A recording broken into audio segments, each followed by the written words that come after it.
Hello and welcome to the Lazy Man's version of coaching with TvZ, where I'll teach you to beat good players in under 10 minutes without any effort.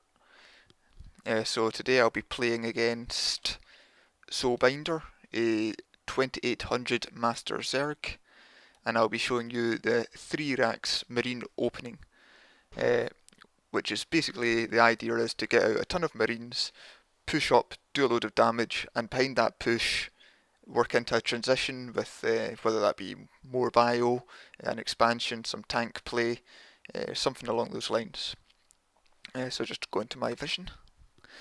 The first thing to note about this build is that it's quite important to hide it from the Zerg. Obviously, if he knows that you're going for a very heavy marine opening, which 3 barracks would indicate, he can get out a ton of roaches or banelings or spine crawlers and put you quite far behind. If you lose those marines without doing a lot of damage, it's difficult to come back from it. So for that reason I'm walling off at the bottom of my ramp using just one depot and 1 barracks, which will usually be down before the Zerg arrives with the scout. Don't be fooled by the edges here, nothing can get in, that's not passable. And of course, as you can see with the production tab, we will be continuing to produce SCVs throughout this build in order to not make it an all-in. I've put my scout out after the 10 depot, that's 10 depot, 14 barrack, 10 depot, 12 barracks, 14 barracks. I'm also walling off at the top here, because once you do the damage, Zergs quite often like to go all in with baneling busts, and from there a double wall off can help you quite a lot. So the scout sees here that there's a spawning pool going down first, but no gas and no expansion yet. It's quite important to avoid getting supply blocked here because you want your marines out as quickly as possible. So as soon as this barracks is finished, you want to send the SCV from there up to build a depot, leaving just enough room for a 3rd barracks at the top of the ramp here. And there goes the 3rd barracks on 21. Continuing to build SCVs and bringing the scout back home, leaving only 1 or 2 marines at the bottom of the ramp to prevent any kind of scouting of a lot of marines when the inevitable line comes up.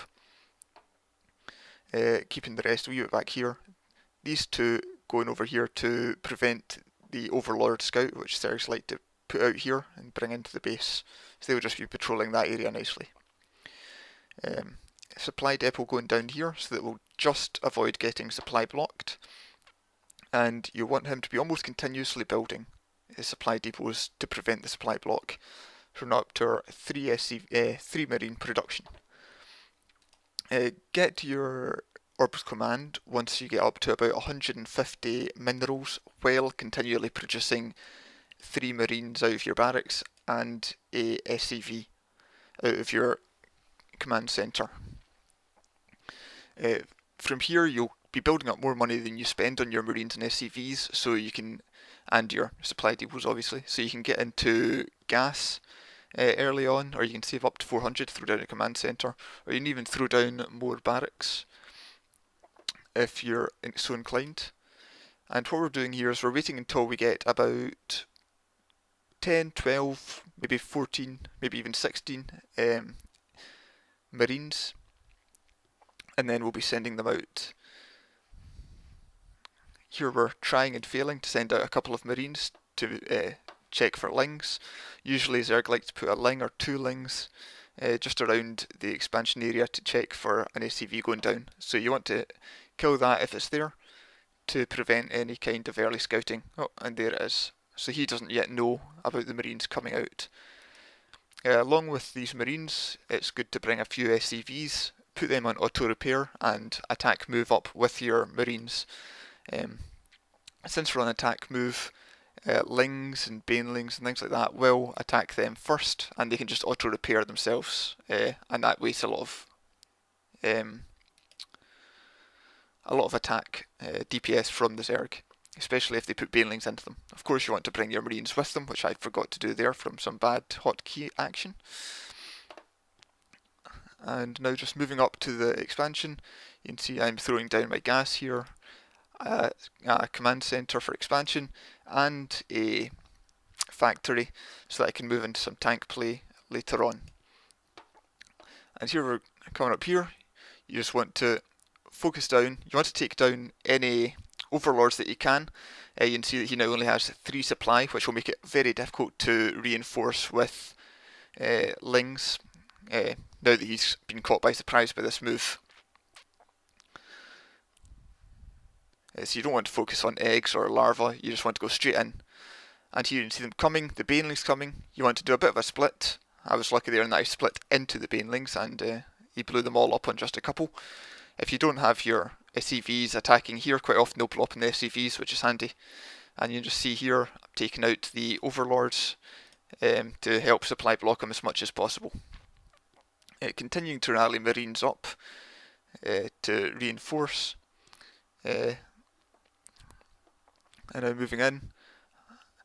And at this point you can see he doesn't have anything to fight it off with. And that's GG without the GG because he's a Zerg.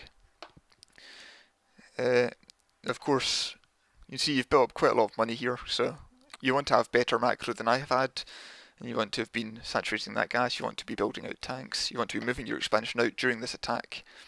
It's quite important they're likely to have something, so if possible you want to avoid banelings, you want to just have them hit 1, maybe 2. If they have spine crawlers down, you don't want to engage them if possible. That's why this is a good strategy on quite open maps like Zelnaga, where they have a spine here, but you can just go around it. Or of course, close spawns, it's also quite powerful, just because they won't have as much time to get units down. So hopefully that was helpful, and goodbye.